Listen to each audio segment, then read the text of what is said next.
Yo, yo, yo. Welcome to NS9 Live. I'm your host, Anthony DiNardo. With me, we have Jim, we have Tyler, we have the whole crew back in our houses. What's up, everyone? What's going on? I'll say this. I miss Florida. It started snowing today. Well, we don't miss you. Luckily, I'll be back in 8 days. So I got to say something. I'm just putting it out there because it was 75 degrees here today. And I check Pittsburgh weather often just for whatever. And I saw it was in the mid 60s.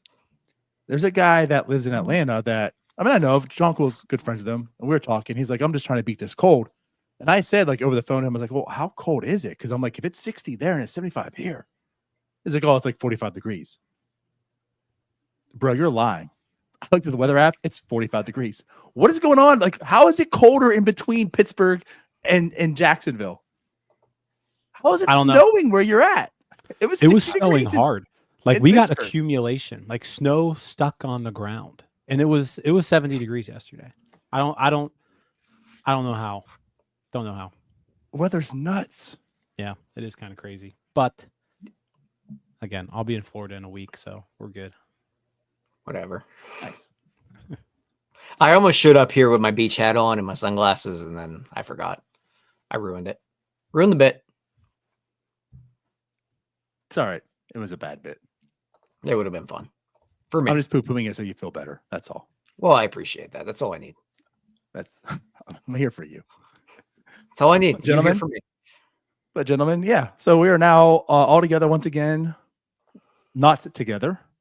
A week after Braden's in, some more games of spring training. And we have news. We definitely have news. So we got a packed show tonight. Before we go any further, let me, of course, let you all know BetOnline is the world's most trusted betting platform and your number one source for online betting in 2025. Whether you're a seasoned fan or a first-time bettor, BetOnline is your ultimate game day companion. With the largest selection of odds on everything from NBA and college basketball to the NHL and UFC, BetOnline continues to be your number one sports betting source. From every three-pointer to hat trick, BetOnline has you covered with odds, stats, and more for every game, every play, and every win. BetOnline, the game starts here. So, yeah. I think the biggest news, and if that's where, of course, we want to start, but like the biggest news, Johan Oviedo.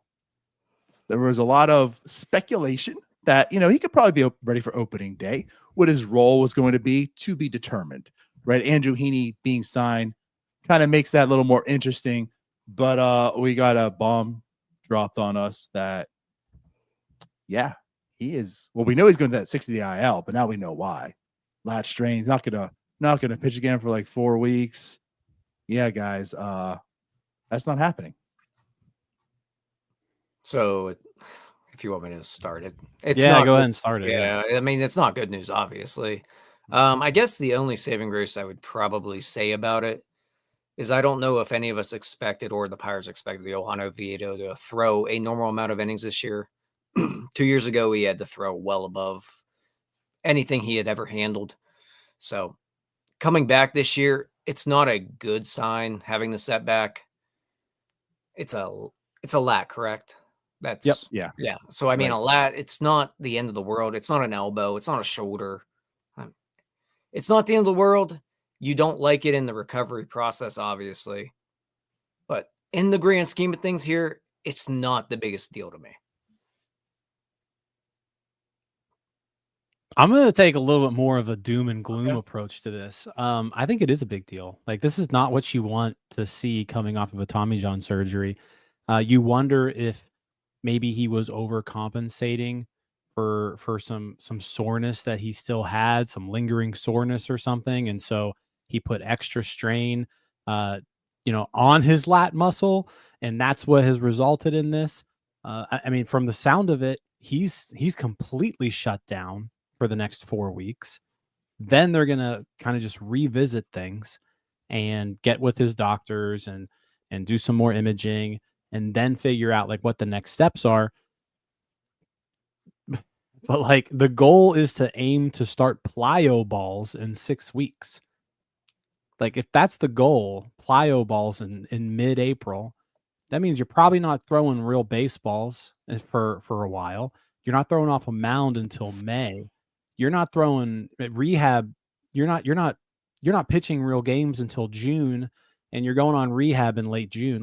We're not going to see Johan Oviedo most likely until July. Like, just based off of this timetable that I'm seeing.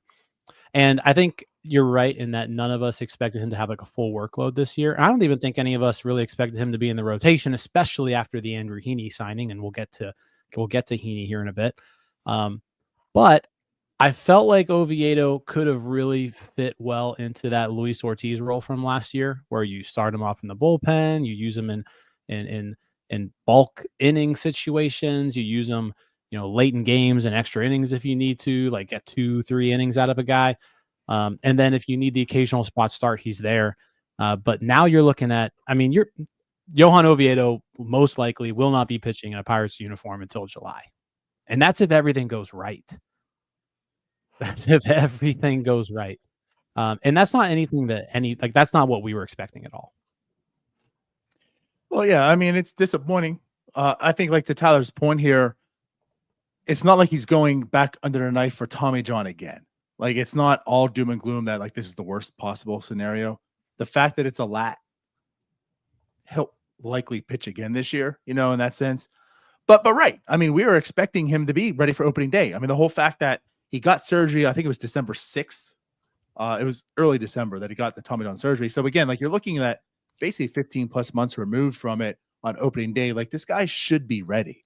How they utilize him, right? Like, the innings limit, he might be limited this year, right? So, like, being in that Luis Ortiz role kind of makes sense. He can get some spot starts, be utilized all over, and maybe has like 100, 120 innings this year or something like that, and that would work out really well for him. It just sucks because, like we said, he could be a real weapon. We think that he can be certainly a good starting pitcher in this rotation. But I think all of us are very confident he could be like a true weapon in the bullpen. And now we don't get to see that, not until, like you're mentioning, like June, maybe July or later. So, like, it does stink in that sense. But what I'll say too is the Pirates are kind of fortunate. A year ago when we knew we were losing we're losing Johan Oviedo. That was doom and gloom because they finished the year with 2 starting pitchers. He was one of them. They lost half the rotation. They need to find 4 arms. That's why we're all worried about the rotation last year. This year, they've set themselves up. They have young arms coming up. They have some guys they signed, like you mentioned, Andrew Heaney and such.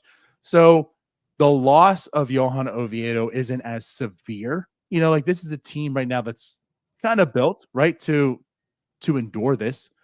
But it does stink in the sense of because you've now lost Johan Oviedo for possibly half the year, and he could have been a real weapon in the bullpen / rotation, however role he could have played that could help them out, in many ways.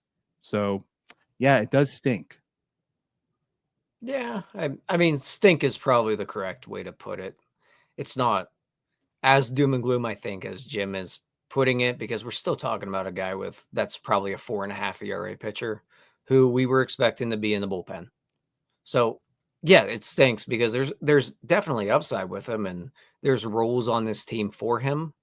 But as Donardo points out, they have enough pitching right now that if you can't survive a Johan Oviedo, you're in a hell of a lot more trouble than they were last year, where you lose Oviedo and basically the season's like, oh crap, you got to fill a lot of holes. So as it stands right now, and again, it's a war of attrition, man. Like, at some point, there we go. Like, at some point, like, you're going to need Johan Oviedo probably in the rotation, but I'm not really that upset about losing him right now. It sucks. Maybe I just have lower expectations of him than others. Maybe that's the whole thing, but it just sucks. But find another. Yeah, I think Donardo, you bring up a good point in that, like, last year when they lost Oviedo, it was devastating. You saw it last year. Like, even though the starting rotation, you saw Skeens and Jones, you saw these guys arrive. Like, a healthy Johan Oviedo could have helped out a lot last year.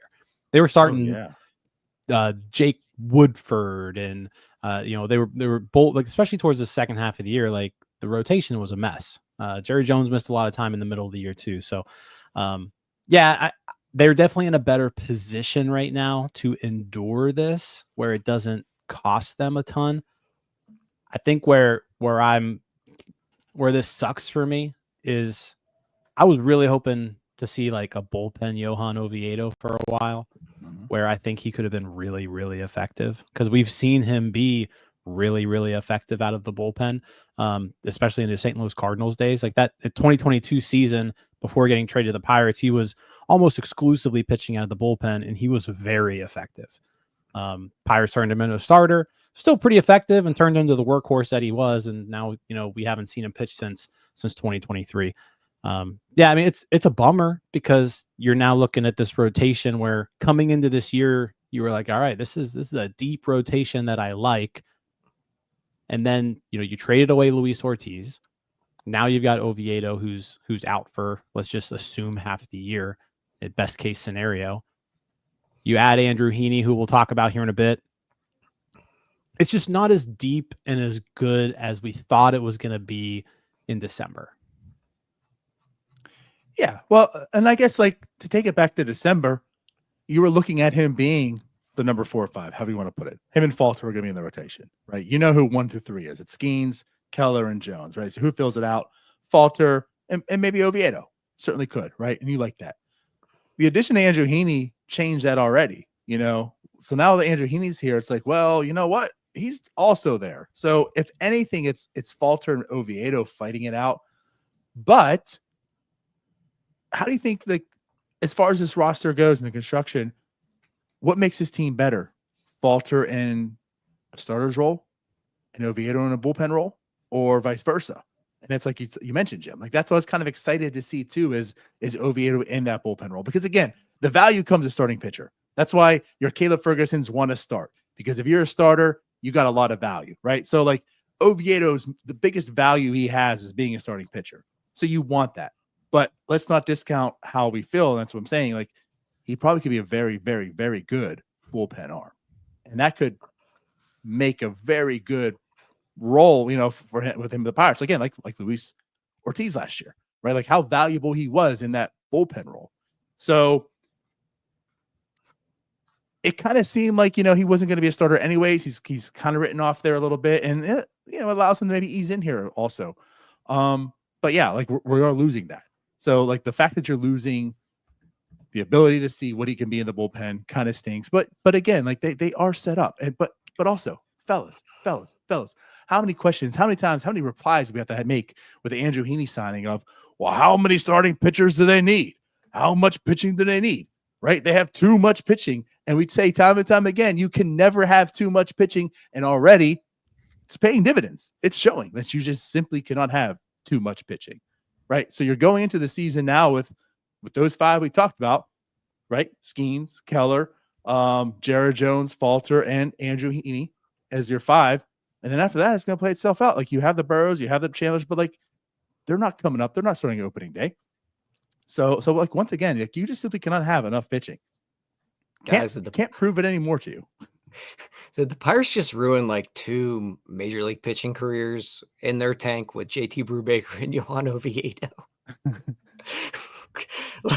I feel bad. Like, they just overthrew. They just overthrew 2 dudes, and it's like, oh yeah, they're not pitching anymore. Well, JT took a comebacker and has like 3 broken ribs, doesn't he? Yeah, Brubaker was thrown, and then he got hit by a ball. Yeah. Like, I feel bad for that dude. Like, but really though, like, the Oviedos, the Brubakers, if you can't find a replacement for them, I don't know what to tell you, because those guys you can find elsewhere. So yeah, it stinks. We had some hopes for Oviedo, but I feel like you can find another Oviedo. Yeah. Well, let's transition that way.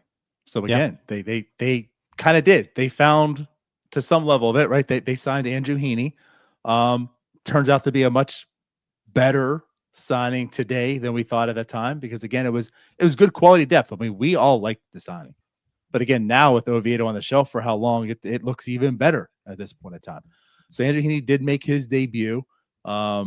He really hasn't been pitching. So he finally gets his debut. And what are your first impressions? What do you guys think of Andrew Heaney? Yeah, I mean, I'll take this one. I wasn't able to watch it live. I had a 1:00 meeting, and then by the time that meeting was done, I looked up and the Pirates were losing 6-0. So then I was like, oh, Andrew Heaney must have not done too well. uh, so, but looking back on the start, a couple things stood out to me. One, it was his first start, right? And you could tell it was his first start. The velocity was a little down from what you're used to seeing from him. The command was certainly off. The 3 walks. He had the last batter that he faced. I want to say it was Christian Campbell. Last batter he faced, he had him 0-2, and then just kind of like fell apart. Or maybe it was Toro. I forget who it was, but he struck out Campbell. Now I think about it. No, It was who did he strike Grissom? out? Grissom? No, He but He the faced last a lot of batter guys. he faced, the last batter he faced, he had him 0-2, and he just like couldn't put him away, and a lot of it was just he couldn't locate his pitches, and eventually he threw one over the middle, got hit, and it was a bases clearing double, and then they pulled him. But a couple of things stood out to me. One, like I said, command was off, specifically on the changeup. He's a guy who relies a lot on that fastball changeup combination, and if he's not locating that changeup, especially against righties, he's not going to get him out. Like that's a big pitch for him. Second thing that stood out, last year, Andrew Heaney threw 3 cutters. He threw 8 cutters yesterday in his first spring training outing. So just something to keep an eye on there. Maybe it's a pitch he was working on this offseason. It's maybe something the Pirates, the Pirates identified and was like, hey, let's throw more of these. It didn't look bad. He only one of them was put into play. It was the Billy Cook fly out, the catch that he made at the wall. But it's just an interesting development there. He was mostly just fastball, changeup, slider last year, and this game here, he was pretty even across the board. Fast, like definitely heavier on the fastballs, but changeup, slider, cutter, he threw a bunch of them. So that's what stood out to me. Just it was a new pitch that we really haven't seen him throw a whole lot. Yeah, I mean, just to echo that, to go back to last year, Bailey Falter was atrocious in spring. As we've said, probably the worst pitcher in spring training history. Jose Quintana was awful in spring. Didn't really want him on the team anymore at that point. Edinson Volquez was garbage in spring.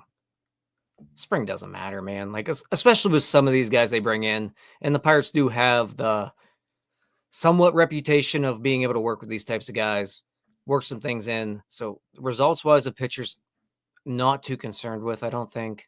Heaney, you mentioned the velocity being down a touch. Not down enough, I don't think, and I don't know if you agree, Jim, but not down enough that I would really be concerned about it. No. Yeah. So it was all down things yeah. I mean, if he was like 88, then maybe you start to wonder. He was about 90. It's down a mile an hour from last year, first start. That's fine. Really, it's just the command thing. And then, like you mentioned, all the working on some new stuff, not being able to command a certain pitch. If it's April 15th and it still looks like this, then we start to wonder what's going on right now. I'm going to go ahead and trust the track record of Andrew Heaney. Yeah, that's where I'm at. That's where I'm at. Yeah, the track record speaks more. And again, it's all the reasons why we liked him. He's slightly above. He's been slightly above average as far as the ERA goes over the past 2 years. I don't know what the numbers are exactly right now, but as far as MLB league average ERA as a starting pitcher, Andrew Heaney's been above that, right? He's been better. So again, you're looking as a number 5 pitcher, more or less, that's going to give you 120 innings probably. He's another lefty, something the Pirates don't have a whole lot of. And again, like as far as upside goes, like I'm not looking at this as like Oviedo has real upside to him. Andrew Heaney's more or less who he is, right? But I do like what he presents.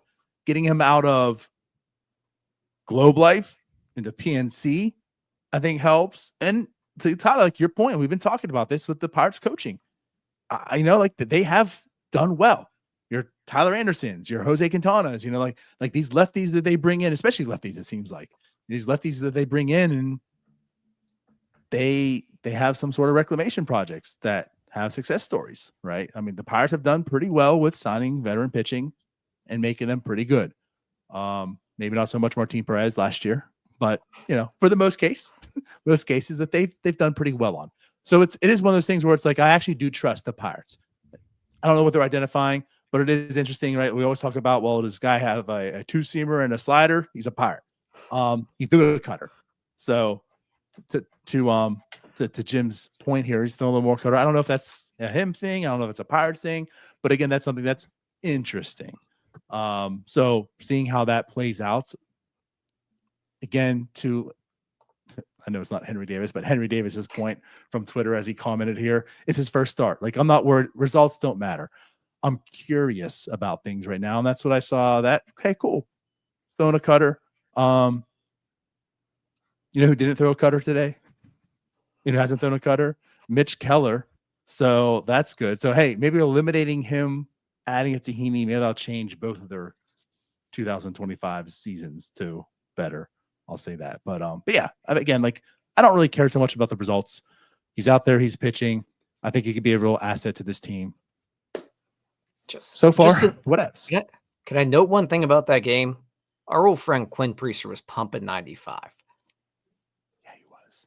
Where'd that come from? Well, like sitting. He was hitting like 97. Yeah, I feel like we've seen that. He touched 97, but averaging 95.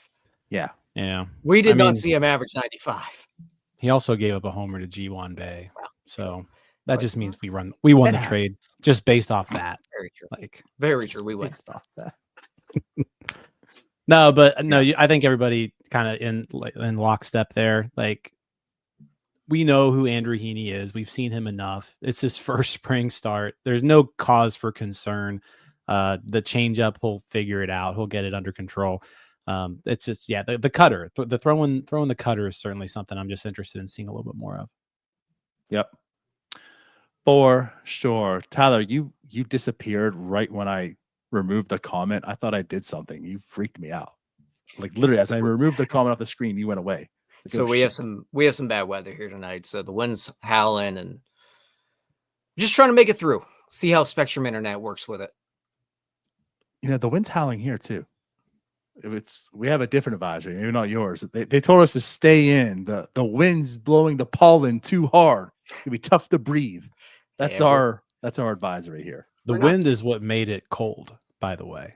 It was warm, the wind came, made it cold. I think it might have been cold because we sat outside at the Ugly Grouper at 8:00 at night again. For the second time we went to Ugly Grouper when it's 60 degrees out in Florida. And 60 degrees in Florida, I never believed it before, but 6 degrees in Florida feels like 30 in Ohio. That's a true thing. When I first moved down here, I didn't understand it either.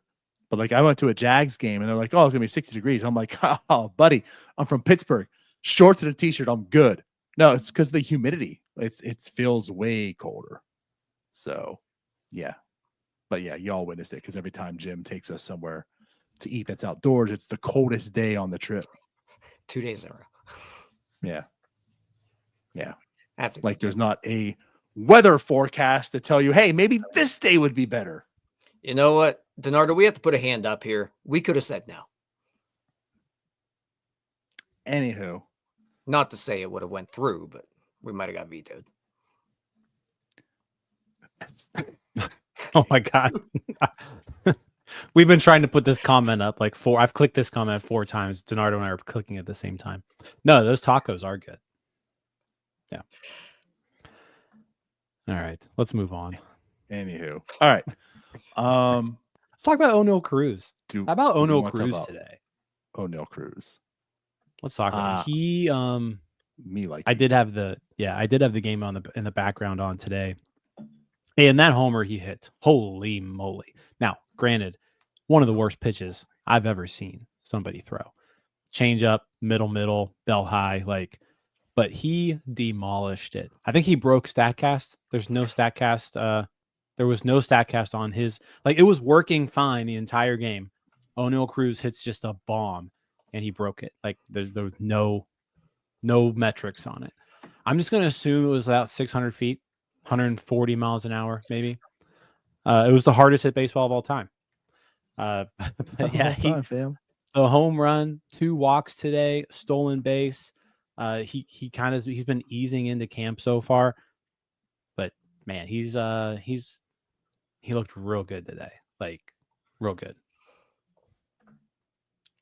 So I guess what I think I want to go back to is what I was talking about back when we were in Bradenton.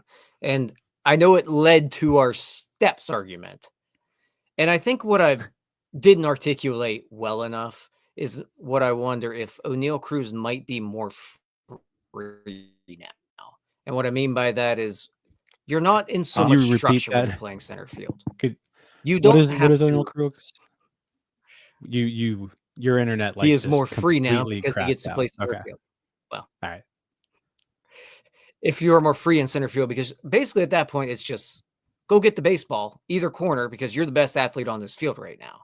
So does that maybe click something in Oneil Cruz's brain where I can just go play baseball now at shortstop? You have to play in structure. You have to be so fundamentally sound all the time. He can just be an athlete in center field. Does that lead to more at the plate? Maybe I'm just psychoanalyzing a little bit too much, but I'm just hoping for anything to explain to myself why Oneil Cruz is going to have a breakout year this year. I mean, I appreciate I'll take anything to make me lead to that thought process, right? But like, it kind of makes sense. Like, I mean, you have to be an athlete to play shortstop.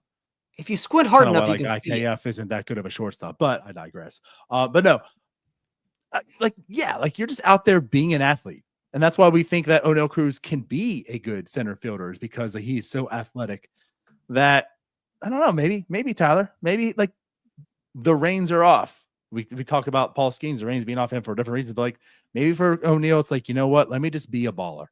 Let me just go out there and be a baller. Let me be the small forward. Let me be the wide receiver. Let me just go out there and just be the athlete.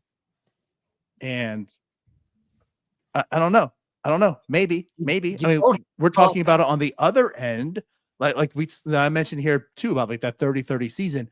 I think it's more ideal that he hits 30 stolen bases this year than 30 home runs. And you're seeing the stolen bases happen. He got also today stolen base. Like the freeing part. Maybe he's going to be more free on the base pass. But like if he can just be more free and athletic, and you know what? Maybe it was a bad pitch. I mean, yes, it was a bad pitch, but like he identified it and he did damage. And people are going to have bad pitches. And if Oneil can do that damage, he might be able to hit a lot of home runs this year too. So, oh my God. It's like a week and a half into spring training. I'm trying so hard right now to just hold back, but holy hell, am I liking what I see out of Cruz? Yeah, I don't like a whole lot what I see out of a lot of players here, but Oneil Cruz is one of them. I'm not gonna lie. The more I watch this team in spring training, the more I kind of think they're bad. But I think Oneil Cruz is good, and I think he's gonna have a really good year. You talk about the stolen bases. I think 30 stolen bases is easy right now. Speaking of Bet Online, I was looking there the other day. Bet Online has the over-under Oneil Cruz steals at like 20.5. And I'm like, hold on, guys. I'll be right back. I'm smashing that over. Jim, it's a solo show for you. Well, because you saw what he did towards the end of last year once he started getting more aggressive on the bases. I think he had like 11 stolen bases in the last 2 months, something to that effect. Or maybe it was like the last 6 weeks. Like he was just stealing bases at will, basically. Yeah. He's got 3 already this spring. He's really only played like 7 games, 7 half games, and he's got 3 stolen bases already. I have a feeling he's going to be. Yeah, I have a feeling he's going to be an absolute menace on the base paths this year. I think someone brought it up earlier where like he looks at Ellie De La Cruz a little bit. Ellie's like 90 plus stolen bases. He's like, yeah, maybe I can't do that, but I can steal more than what I did last year. But I fully expect 30 plus stolen bases from Oneil Cruz this year. As far as the homers go, I'd love 30 plus. I don't know if he's going to quite get there, but the power's there to do it. I mean, obviously he hits the ball harder than just about everybody. It's like him, Stanton, Judge, and Ohtani are the 4 guys who hit the ball the hardest in Major League Baseball. It's just a matter of the angle of that ball when it comes off the bat. And so if he can just raise that launch angle just a tiny bit, you're going to see more homers. He's certainly capable of putting up a monster season. And I'm with you, Tyler. I feel like maybe the move to center field could just like free him up, right? I like that we don't hate my thought there. Yeah, like I actually like it. I didn't really think of that before, but like it's not a unknown fact that he was struggling as a shortstop. I mean, he made a lot of errors. He made some really cool, really good plays and outstanding plays there, but he wasn't the most fundamentally sound shortstop that ever existed, right? It was something that he had to work on consistently, constantly. Maybe you don't have to do that in center field. It's a more natural position where it's like, hey, just go run around and get the baseball. Right. Like that's it. Go run and get the baseball. Like that's it. And he could do that. Yeah, and so that plays to the athleticism, and maybe that allows him to be a little bit more loose at the plate, maybe, and really kind of realize his potential. And I do think By this the way, is a good... just to add this real quick, Tyler, Mhm. for Jim, 13 stolen bases since August 1st. So his last 203 plate appearances, 13 stolen bases, and also 0 caught stolen. Yeah, 20.5 is silly, man. Silly. That's free money. He's 22 last year. He's giving money away on Bet Online right now. But that is not financial advice, by the way. No, it is not. But in the chat here, him not airmailing balls to first base every third game can't be good for the ego. Like, that's actually probably a good point, though. Not collecting the errors that he did collect a lot of errors at shortstop. That's not good for the psyche when you're going to the plate. You're coming off an inning where you just airmailed a ball. You missed ball that was in the hole. You're playing center field. Just go chase it. Be an athlete. Now he's able to be an athlete. Maybe that frees him up. Maybe I'm a crazy person, but I'm buying into all the hype here.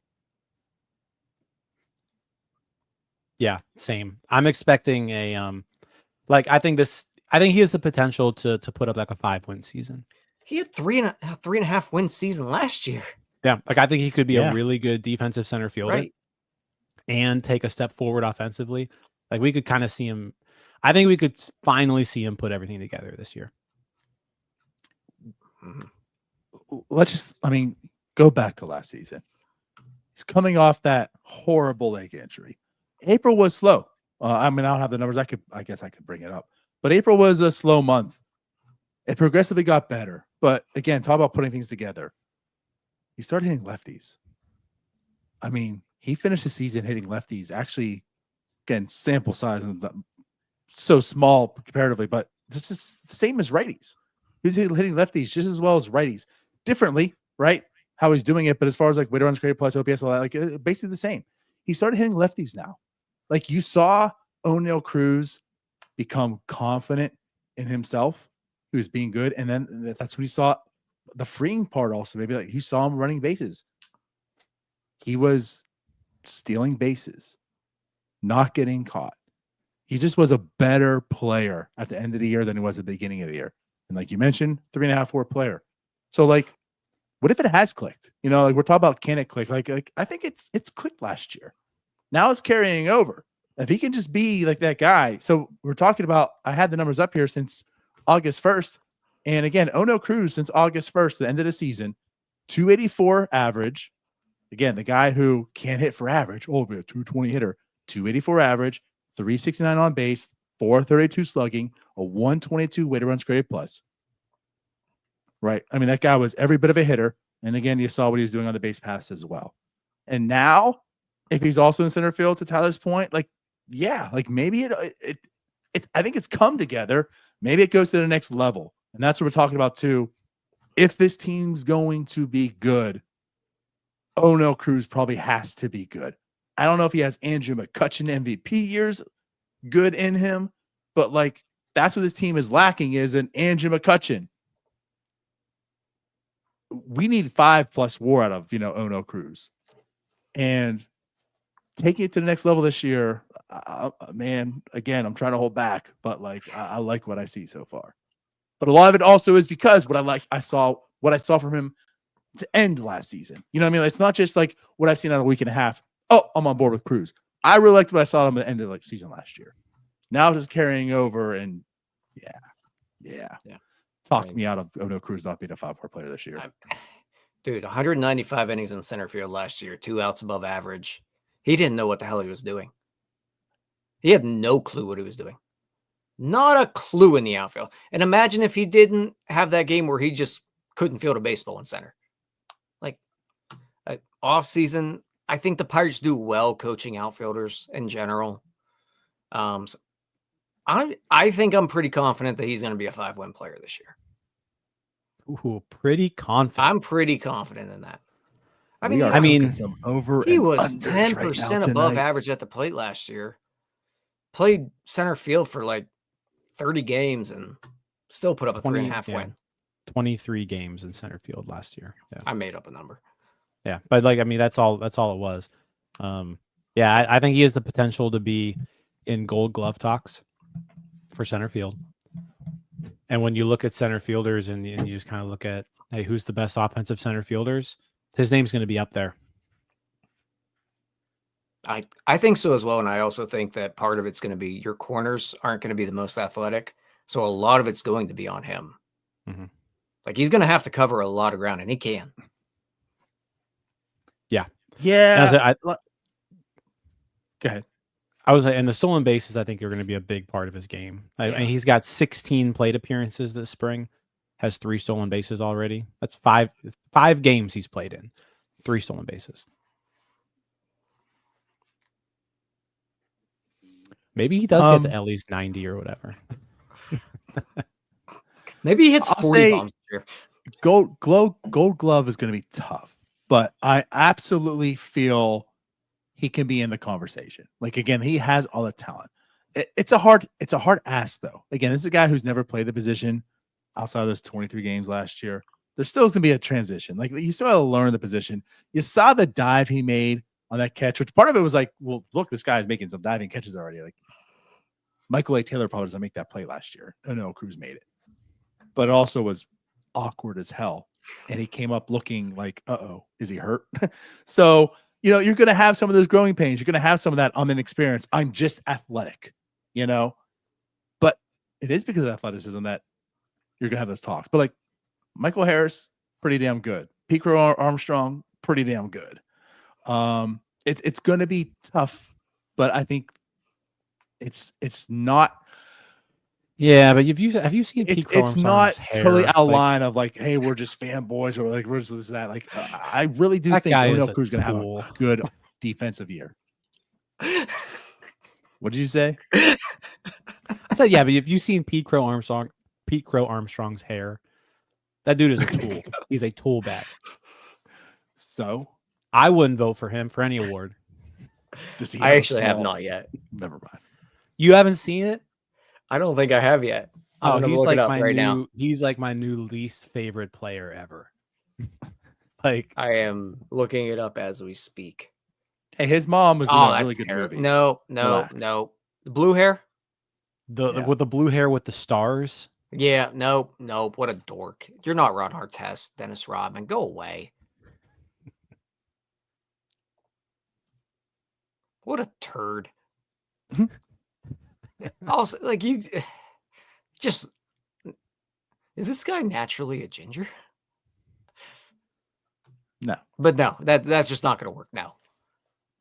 But I guess he's got more money than me, so whatever. He can do what he wants. But he looks like a dork, and I would tell him that to his face. We need to get a picture up here of him. I just have one up, of course.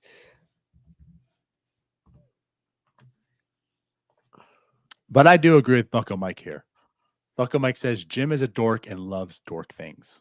And that's the truest statement I've heard all night. Yes, yeah. There it is. What a dork. Just another reason to hate the Cubs, Yeah. You know what? You also can't get a haircut like that if you can't hit a baseball. And he really can't hit a baseball. Probably not. Might be about league average, but his defense is really, really good. You can't put stars in your head if you're not a star hitter. Nobody cares about the defense. I'm with That's you. a good point. That's like an offensive lineman putting a star in their head. Well, yeah, you're productive, but nobody cares about your production. It's a good point. All good points. I'm with Jim. That's a good point. He is like mashing the ball this spring, though. But again, It's it's spring. spring. Spring doesn't His matter. numbers don't matter. Spring training stats only matter when it fits a narrative. If it doesn't fit O'Neill's a narrative, matters. yeah. O'Neill's spring matters. PCA's does not. No, sorry, son. Also, imagine having initials like after Zoe 101. I think I'm the only one in that age range to understand that, but okay. Sure. It was Pacific Coast Academy. It was on Nickelodeon. That's a whole thing. Jamie Lynn Spears was on it. Yeah. Okay. Gotcha. Dork. All right. So Oneil Cruz, 5-4 player, is the floor. Quite possible Gold Glove winner and Silver Slugger. Maybe also stolen base leader. I think Jim said 90. Let's just throw in league MVP. Yeah, why not? Oneil Cruz MVP, Paul Skeens Cy Young. Minus 500. I'll say this: if that happens, they're making the playoffs.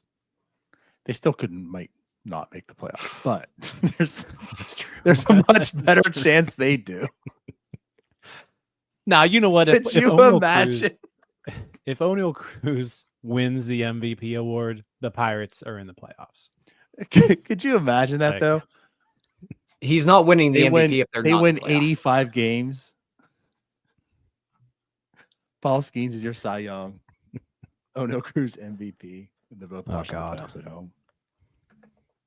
No, it won't be that bad. I'm with you. If that happens, they're in the playoffs. Yeah. Too many things have to go wrong for them not to be. But that's still possible. Okie dokie. So we like what we are seeing out of Oneil Cruz. I mean, are we pinning it then? Like, is this the breakout season? Is this when Oneil Cruz truly arrives? Everyone knows about him. Everyone loves the numbers, the exit velocity. Everyone loves that. But like, is he going to turn into a really nice ball player this year, Jim? Yes. All right. Yeah, I'm with. I'm gonna say 5-win season. I like that. I mean, I think it's not crazy.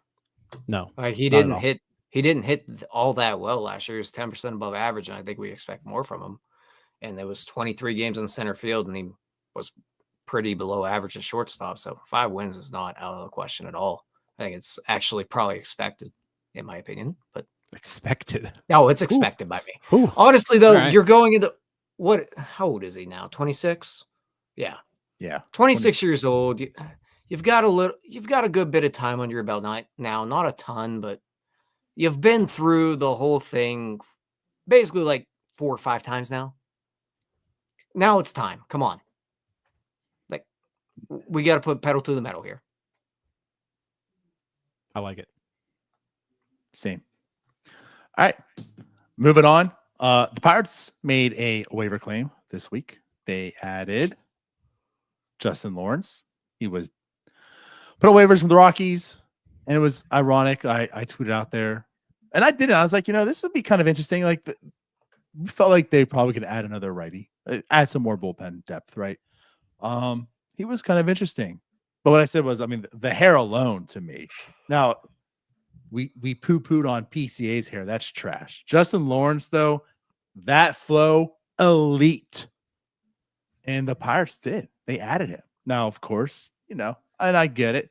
You get the whole ration of, World Series Pirates, here we go. The trash bin they're picking up from. Honestly, guys, I want to hear your opinion on this, and we'll start with Tyler, but I like this. Yeah, I have a pretty hard rule here. If you pitch well in Colorado, I'm all in on getting you. And he pitched well in Colorado in 2023, 3.72 ERA. Strikeout numbers were there. Walks a decent bit of guys, but who wouldn't if you throw it down the middle and it's going to go out of the park? So if you have a good year in Colorado, sure, I'll take a shot on you. And I mean, especially right now, picking him up on waivers, there's not really downside here. I like to move a lot.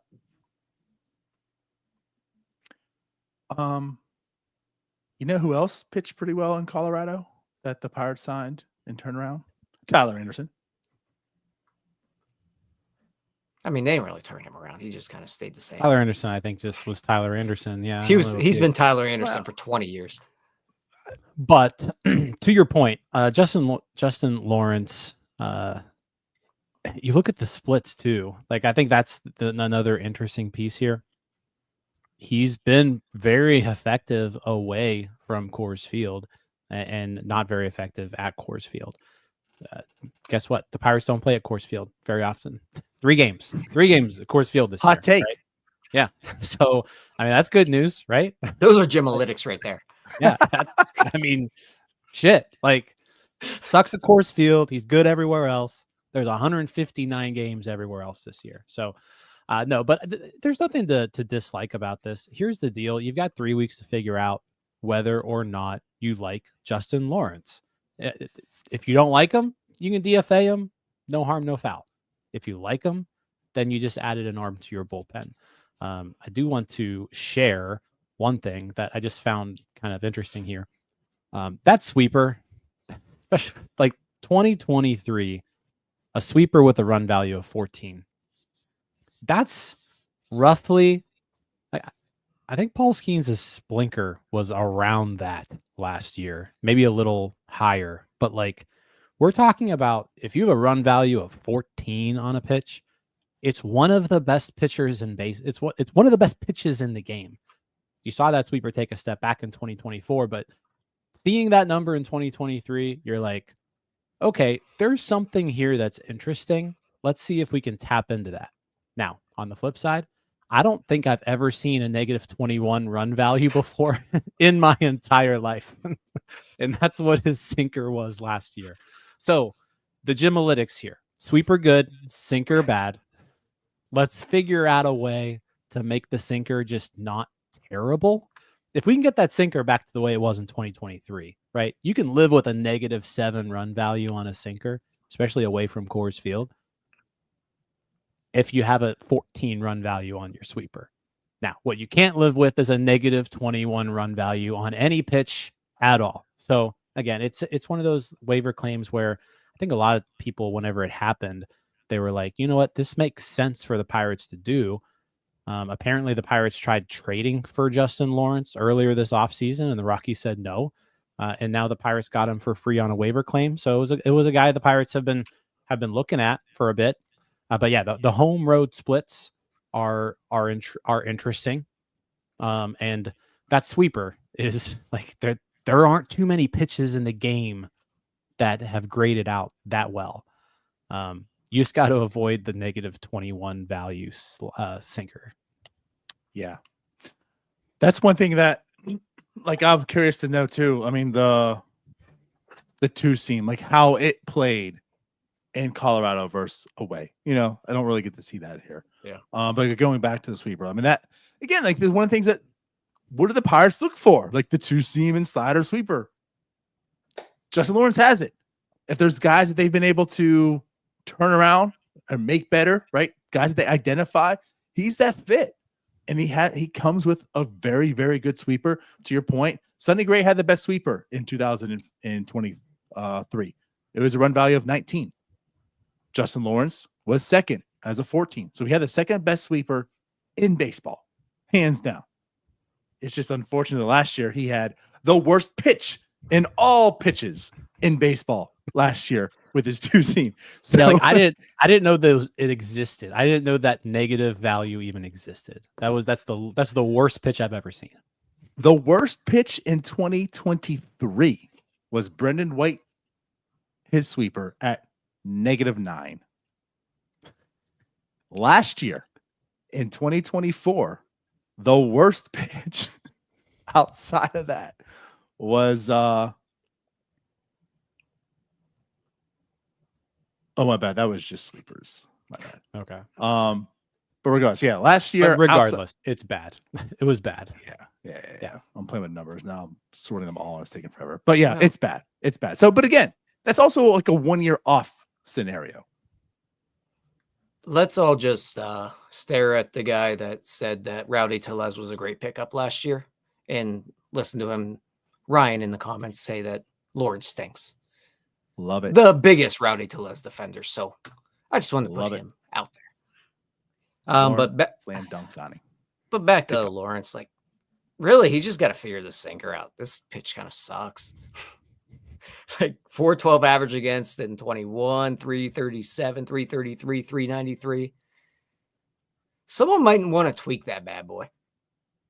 Like, what if he just never threw it? He'd probably be a better pitcher if he just threw a sweeper all the time. Just throw all sweepers. Yeah. What was that reliever? Sam Howard? Howard? Sam Howard. Sam Howard University. Colorado too. Yeah. That just like spun the ball and that was it. Yeah. There you go. Be Kyle Crick. Yeah. But real quick, home away splits in 2023, like his good year, home ERA of 5.40, away ERA of 1.62. Yep.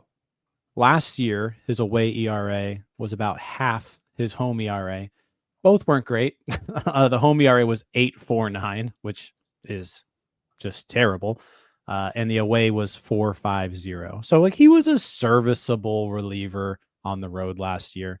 But yeah, if you can tap into that 2023 and you can get him away from Coors Field, hey, who knows? They may have found something here.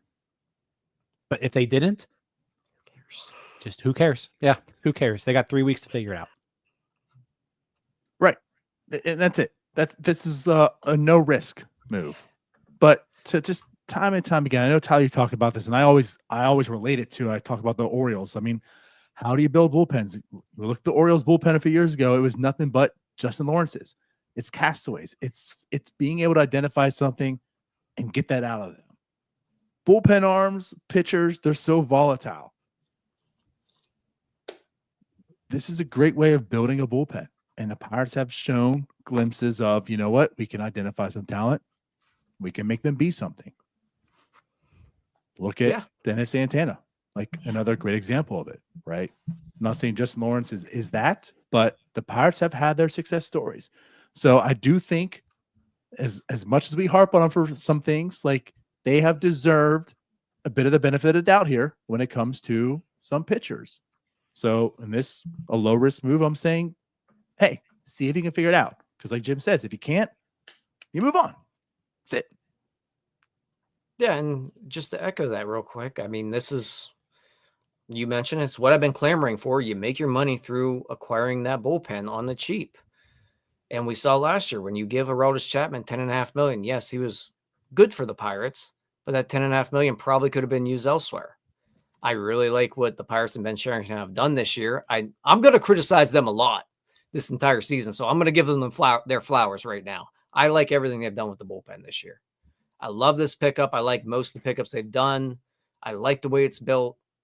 I think they're in a good position right now without allocating too many resources to the bullpen.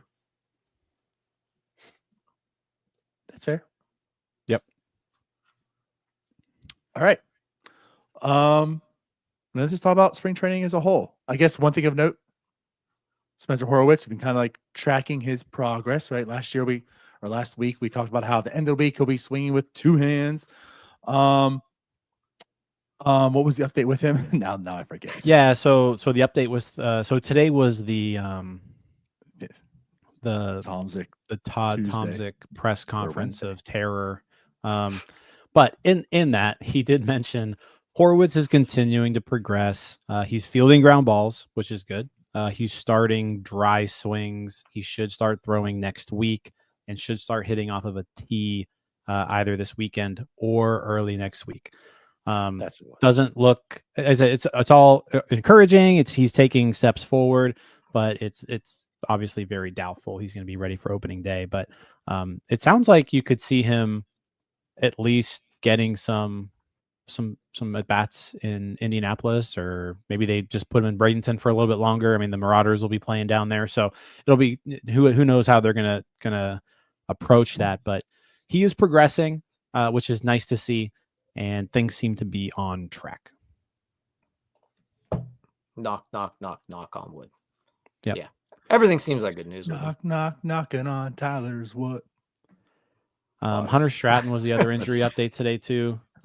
He is throwing a simulated game today. He threw a simulated game today. And he threw live batting practice last week. So he's getting there. I doubt too that he'll probably be ready by opening day, but that's a good sign too. Just another bullpen arm that you're gonna need Hunter Stratton at some point this year, I'm sure. Yep. Dowry Moretta's bullpen's going well. I mean, he's not gonna be ready, but all good signs so far through his progress. So that's also good. And again, we talk about the depth. I mean, there's guys coming back from injury. Moretta was a big part of this bullpen before. If he can come back and show something. I know we're not really talking about him, but Ryan Baracki's having a nice spring too. Just want to point that out. And there's another guy, baby. King Brucky. And right, another guy. How you build these bullpens. He's having a nice spring. You know who else is having a pretty nice spring? Tanner Rainey. Who? Tanner Rainey. Yes. I mean, as far as bullpen guys go, Baracki, Tanner Rainey looks good. Tanner Rainey, that's his name. Yeah, him. Rainey. Him. Yeah. That guy. Yeah, I like his stuff. He's been awesome. Just command it. And he's kind of been doing it. Now it's when he's in there, he's not really facing the best of hitters, but still striking guys out. He's showing the talent. And it's a guy that you're not expecting much. He's not coming in here saying like, hey, you need to be our 7th inning guy. But so far I'm kind of liking what I see out of Rainey. There are definitely intriguing arms. Like we throw intriguing around all the time, but these guys are actually intriguing they've kind of collected in the bullpen right now. And there's some kind of cast off kind of guys that are just here for spring, but I do like the talent that they've acquired this spring. I like the stuff of a lot of the guys. Rainey's been outstanding. Ryder Ryan's been mentioned a lot in the chat. I think we've always been interested in this stuff. Like maybe not him altogether, but there's some intrigue there. Like they've got a collection of misfits that are very interesting, I think. Well, I think it's just it's deeper and more talented than what we're used to seeing. We're talking these guys that we're talking about are like the 10th, 11th, 12th, 13th arms in that bullpen. Like we're not talking about guys who are probably on the opening day roster. Like these are all like when we're talking Stratton, we're talking Rainey, even Baracki. Like Baracki has to compete to make this team. When you're talking Ryder Ryan, these are guys who are going to start in AAA. And so like if you're 9th, 10th, 11th, 12th relievers are these guys, we've had a lot worse. We've had a lot worse. Like these are people who are major league caliber, low end major league caliber relievers. Mm-hmm. Like these aren't guys that when they call them up, it's like, what the hell's that? Yeah. Well, like the best example of this, go back 2 seasons ago after the initial poo-pooing of him, right? But like when Baracki was coming into the game, you felt good. Now he's fighting to even be on the team. Like that's where we're at. A guy from 2 years ago where it's like, oh, okay, like he belongs here. Like this is a good pickup. I'm glad he's here. Now that guy's fighting to be on the team. That's how far back that type of player is currently. So yes, again, like this offseason hasn't been pleasant for many reasons, but for this bullpen, there is certainly a lot of intriguing pieces. And like what I'm gonna say about this, like Rob puts out here, and it's true. Like when we're talking about Rainey, like he can only face who's at the plate, but like I'm still gonna side towards what he's done, right? And for his career, he hasn't been the greatest pitcher. So if he's doing this against real major league talent, I might buy in a little more right now. But again, like it's spring, he's not facing the best thing. But what you are seeing from him is the talent, right? He does have swing and miss stuff, and you are seeing that right now. There's a lot of talent in this bullpen. Doesn't mean they're going to be good relievers, but there's a lot of talent. Now, there is a set of good relievers, and there's a plethora of talent. And hey, you know what? 1 or 2 of these guys, the likelihood is they're going to stick. They're going to become something. Maybe the next Dennis Santana, whatever it is, the next Baracki, right? Like they've done that, and they've had a solid collection of arms right now this year. And again, how we started the show, that's without the Oviedo coming back into the mix. That's without the Dowry Moretta coming back into the mix. And we haven't even talked about Caleb Ferguson so much. He solid arm as well. So yeah, I kind of like this bullpen where they stand right now. But it all starts and ends with David Bednar. He's got to be that dude. Yeah, a couple things to mention, and Ethan's in the comments here, but just some dates to keep in mind. Hunter Stratton does have a opt out on March 27th. He's really the only reliever that we've talked about with an early opt out like that. Tanner Rainey, May 1st, but Carson Fulmer, Birch Smith, and Hunter Stratton, all with opt outs prior to opening day. So if Hunter Stratton doesn't make the opening day roster, and another team is willing to give him a spot, there is that to keep in mind. But with his injury, I don't foresee that happening. Potentially. But also, they're in a situation, if it does, it's not the worst thing in the world. I'd rather be a Pirate than not. And Baraki too, as Ethan points out. But again, they have a lot of depth. Yeah, now you got to figure out how to keep it. That's step 2. Keep as many as you can. Yeah. Cool. Do we want to talk about slightly too, just touch on the catching? Guys, Joey Bart. Remember on Starbucks, we had the comment, and not to put that pressure on the bus, by no means. It was just like, oh, Joey Bart's not playing well. He was over 6 at the time, and now he's hit 2 nukes, and he's just dominating. Yeah, his game in the game on Monday, I think he went 3 for 3. Today he homered. So yeah, you're pretty happy with what you're seeing out of Joey Bart so far. I mean, he's your starting catcher, plain and simple. Like defensively, he hasn't looked awesome. So I will say that, like, he hasn't looked great. It's still just March 5th though. But yeah, like he's looking good. It's been a good week for Joey Bart. Hitting the ball far, hitting the ball hard. That's what you want to see, because his team's going to need power. And he was one of the couple of people who gave you that power last year. And so if he can continue to do that this year, that's big. I'm going to say it again. Like, we didn't see that much of Joey Bart last year. All things considered, we didn't have a full year of him. And I think everybody is as confident in Joey Bart as you can be. And it's a testament to him. It's based on what he did last year, where he's at right now. I think everyone feels pretty confident in him. And I honestly, of the list of concerns, Joey Bart is way, way, way down there. I would say catcher in general, like I feel is very low on my list of concerns. You've got Bart, you've got Delay as a solid backup. You just know he's going to be a solid backup. And then like, you just hope that Davis or Endy can put it together this year too.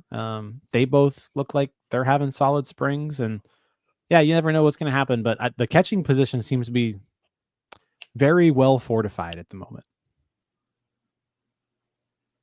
Yeah.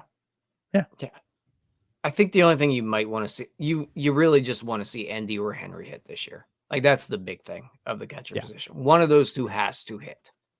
Yep. Because you can find places for them. But that's why, like Jim says, it's not really a worry. It could be better, but I'm not worried because Joey Bart did what he did last year. Seems to be doing all right. We know what Delay is. And then it's just upside from there. Like the floor is Joey Bart and Jason Delay. And that's not a bad floor. We know how catching is around the league. We talk, like Jason Delay is a perfectly capable backup catcher on pretty much any team. And you saw what Joey Bart did. Like, if the floor is them two, that's capable. This team needs more than capable, but it's at least capable. Endy Rodriguez and Henry Davis just give you ceiling. That's the potential. If one of those can hit, then the catcher position looks like, oh, wow. So, yeah. So, again, like it's funny because the catcher position and the first base position, I feel like, are two battles, two positions you're really interested in this year in spring. And so far, those battles have been working out nicely. They've been performing. You've been seeing a lot of things that you want to see. That's pleasant. Yeah. Plain and simple. Like, you hit a baseball, you're going to be on this team. I think that's where they're at right now. They can move guys around enough. They're versatile enough. Ben Sherrington's acquired enough guys that can play 9 positions that if you can hit a baseball, you will find a way onto the field this year. So Henry Davis, Andy Rodriguez, if you can hit, they'll find a way to play you. I'm pretty confident in that. Someone's got to hit. No, 100%. Was that the plan all along? Have we been missing it? Has the plan basically been teach every player every position? So that way, when we have the 63 players, we're just going to find the 9 that can hit, and they all know where to play. Yeah, Yeah, I mean, I think it is pretty apparent that this organization values versatility. Yeah, I mean, they do seem to target those types of guys. Sometimes I agree with it. Sometimes I don't. And they stick them short full time. Yeah, it depends on who it is. Like some guys are better being versatile. Some guys are better off just sticking in one spot. But who am I? I'm just a dumb podcaster. You're a dork. I'm just dumb. I don't know if I consider myself a podcaster, but I do it. How about this first base battle? We want to just touch on that a little bit. You just want to talk about DJ Stewart. Yeah, I do want to talk about DJ Stewart. Talk about. Yeah, not the best game. But he continues to play well. Like I said, still like 2.5 more weeks left in this battle. But the more and more this goes on, the more and more I feel comfortable that DJ Stewart can hold down that job for 2 to 3 weeks. I think we're getting to the point where it's going to be DJ Stewart. I really do. Like I had that thought on my way to work today. I'm going through the depth chart of first baseman. And again, I would be more comfortable giving one of those 4 catchers some reps at first. I don't really care to see DJ Stewart at all. But if he can hold it down for a month, I'm fine with it, I guess. I don't love it. I just think there's enough other guys that can fill that hole. If DJ Stewart can put up 2 weeks of just playing average baseball, fine, man. I submit, Jim. DJ Stewart can have it. It was Solak with the sack fly today. I thought it was Stewart. I know it was one of your people. Yeah, Solak continues to be very good. I just think so. Out of all those non-roster guys, like Nick Solak probably has to hit 900 the rest of the way to make this team. I don't really see a path for it. I think he's very solid AAA depth, but I don't really see a path to him making the majors. But yeah, the opportunity has arisen for one of these first basemen, and I think Stewart's got the inside track. I know Gorski's been a hot name. Derek Hall homered for the first time. I do want to point out with Gorski, and this isn't bashing him by any means, but I think it was Dano in our Discord brought this up. Out of every Pittsburgh Pirates hitter so far in spring training, Baseball Reference keeps a stat for spring training called opponent quality. Matt Gorski has faced the worst pitching of anyone on the Pirates roster thus far. His opponent quality is 6.3. 7 is your average AA pitcher. So I just want to kind of point that out. Like, yeah, he's crushing the ball, but on average, he's basically facing high A to AA pitching right now. Now, that's not to say that he stinks, but I think we just need to see more of Matt Gorski. I'd like to see him more earlier in games too. Like, let's see if this is real, right? And the only way you're going to do that is by giving him some opportunities against real pitchers. Stop throwing him into the 6th inning at home games. You know, Bridge to Bucktober here. They had a show on Sunday, and Josh was mentioning this. Like, send him to start on the road against some real starting pitchers, right? And let him play 5 innings against a starting pitcher, and then like their first 2 guys out of the bullpen, and just do that a few times and see what happens. If he's still mashing, then hey, let's keep playing him. See what we can see if there's something there.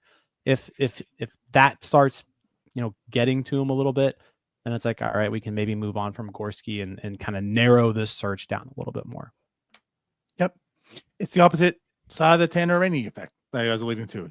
It's like when you say you can only face the batters you have in front of you, like he can only face the pitchers that are in front of him. But again, are you like the issue is when it was February 14th, what were you expecting out of Matt Gorski this year? Is this week and a half of facing single A pitchers really changing that? That's what I'm alluding to. Like with Tanner Rainey, like I'm intrigued by the arm. I like it. But like I'm not going to buy in now because he struck out 6 single to double A hitters, right? So that's 100% accurate. Like, yes, he has had a fantastic spring and it's been a show, and he's kind of making a name of like, hey, I'm here. I want to battle for this first base job too, but DJ Stewart's doing it against starting pitching from the opposite team. And then Gorski comes in and does it against the slightly below double A players. If I'm making the decision today, am I going with Gorski and trusting that? Or am I saying, DJ Stewart, you've done it before. You're doing it right now against true pitchers, even though it's still spring training, but it's true pitchers. I'm going to go with you, right? So like that's why too, like don't always get fooled by this. That's why it is important to kind of show who it's against. But I guess if I'm going to say too, like I poo-pooed on the whole DJ Stewart thing. Like, oh God, here we go, right? But what's nice, hearing the progress about Spencer Horwitz, it does seem like it's probably going to be just like 2 weeks. And again, it's not the worst thing in the world. You have DJ Stewart on their opening day roster. He's here for 2 weeks. It's like I said before, if Spencer Horwitz went down on the IL for 2 weeks in June and DJ Stewart had to come up, it just is what it is. It's just that's going to be the beginning of the year instead of in the middle of a season at some point. It just turns again, the positive news is really Spencer Horwitz. The fact that he's progressing, it's not going to be as long as we think it is. It kind of is just like whatever. Who can not screw things up the most in 2 weeks? And I think DJ Stewart fits that mold. I have nothing more to add on anything you guys just said about this entire thing. Is it because we're so perfect, or is it because we're talking about DJ Stewart and you're done? A little bit of both, but I mean, all things since like I'm in the same boat as you, Donardo, that if DJ Stewart has to hold it down, and based on the Horwitz news, it seems like it's not going to be as long term as maybe we had feared. So whatever they decide to go with, they played well enough for 2 months of Rowdy Tellez being the worst baseball player I've ever seen in my life. If DJ Stewart's the answer at first base while things go along, whatever. I don't love it. I'm going to get annoyed with it a couple times more than that, but whatever. Well, I think too, just to kind of put things in perspective, like Rowdy Tellez was handed the first base job last year, right? DJ Stewart has a higher career weighted runs created plus than Rowdy Tellez. And he's a non-roster invitee. So it's like, yeah, like if we handed the job to Rowdy last year, DJ Stewart can do it for a couple weeks. It's fine. Whatever. I mean, sample size is a little bit different there, Jim.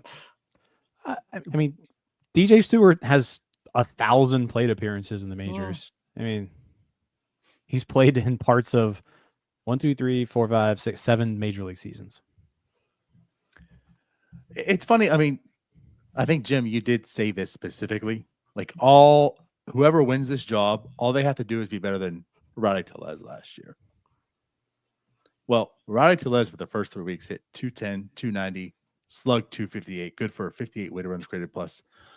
Yeah, I think DJ Stewart can do that. I think he can do better than that. I think Matt Gorski could do better than that. So honestly, whoever wins this, we're doing good opposed to last year. But again, like that's what we're alluding to. We're talking about all we hopefully need, right? If all things go well, which it sounds as if it's going, Spencer Horwitz is going to be out for just a few weeks. We just need someone to go in there and just hold down the fort. DJ Stewart has done it. Derek Hall has done it too. I just like Stewart better.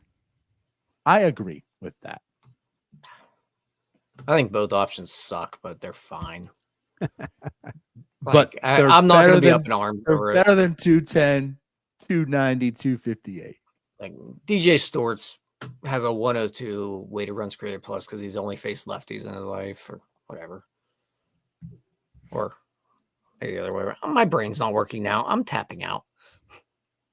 Only faced righties. I'm sorry. Yeah, some comments here too about Billy Cook, and I'm with the comments here too. Like, I like Billy Cook in the outfield.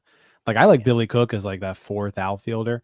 The only issue is I think I'd probably prefer that fourth outfielder to be left-handed, just because this bench is lacking a left-handed bat outside Adam Frazier, if you can count him. So, like, bats, I think I probably am leaning more Palacios or Sawinski, but I could live with Cook definitely for that fourth outfield spot. And I like the versatility that he provides. I like the defense he provides. DJ Stewart has 824 plate appearances against lefties and 177 against righties. Against left, other way around. Good Lord, I can't speak correctly tonight. Tap out. You're done. I mean, like, they have just set this guy up. Against righties, 110 weighted runs created plus for his career. Yeah, I mean, I guess so. Let's ride the DJ Stewart train. Whatever, Jim. I tap out. You win. Let's go. I win. Have it. All right, it's time to go home. End the show. We're done. We are done. No gloating for Jim. Let's forget that happened. But remember when you made us sit outside? Yeah. It was all for this moment. But again, it's early in spring. We got a lot of time. But so far, signs are okay for first base, for what we're seeing so far. They certainly could be worse. We saw the guys that were signed to actually major league deals to play first base full-time last year. That was way worse. So, again. Outside of that, though, anything else that we want to discuss, talk about before we get out of here? No. I don't have anything. MLB Pipeline top 30 dropped last week. We should have something out about that here soon. So stay tuned for that. Do we want to announce, because we're talking about prospects right now, are we saying next week? Yeah, let's see it. Yeah. I mean, it's scheduled. So between now and next week, a little inside baseball knowledge for you guys. The Fangraphs Pittsburgh Pirates top prospect list should drop sometime in the next 7 days. So Eric Longenhagen from Fangraphs will be joining us next Wednesday, one of our favorite guests, and he'll be discussing the Pirates prospects next Wednesday. So yeah, looking forward to that. Also, shout out to Rob for gifting 5 memberships. What a guy! Good stuff. I almost clicked it off. We were clicking at the same time. But yeah, Rob, the real MVP is back. Appreciate that as always. But yeah, I'm excited. We talked to Eric at the winter meetings a little bit. Couldn't get it going then, but hey, when we had him on the show, that was one of my favorite episodes. Oh yeah, I am just blown away by the knowledge he has on every prospect. Just crazy, and he does this for all teams. So yeah, I'm excited, and we could throw in his face about Nick Gonzalez maybe a little bit because he was writing him off. Because he was trashing Nick Gonzalez. Oh yeah, he's like, I don't like this, and you're done. yeah. We're gonna get on him about that one. Right. So yeah, next week Eric will be on. That'll be fun. So stay tuned. And yeah, I guess we're out of here then. Yeah. So see you guys like later. The video, subscribe, hit the bell. Do all that. All of that. Appreciate you guys. Bye-bye. See you guys. All right, that wraps up this episode of North Shore 9. Thanks so much for tuning in, whether you're listening on the podcast or catching us on YouTube. If you enjoyed the show, please give this video a thumbs up, and don't forget to hit that subscribe button if you haven't already. It really helps us grow. And if you're listening on the podcast, a quick review goes a long way in helping others find the show. Plus, be sure to tell a friend about us. There's always room for more here in the NS9 community. And for those looking to support us a little more, consider joining our Patreon, become an MVP member, and get exclusive perks while helping us continue to bring you more of the Pirates content you love. Thanks again for all your support, and let's go Bucks.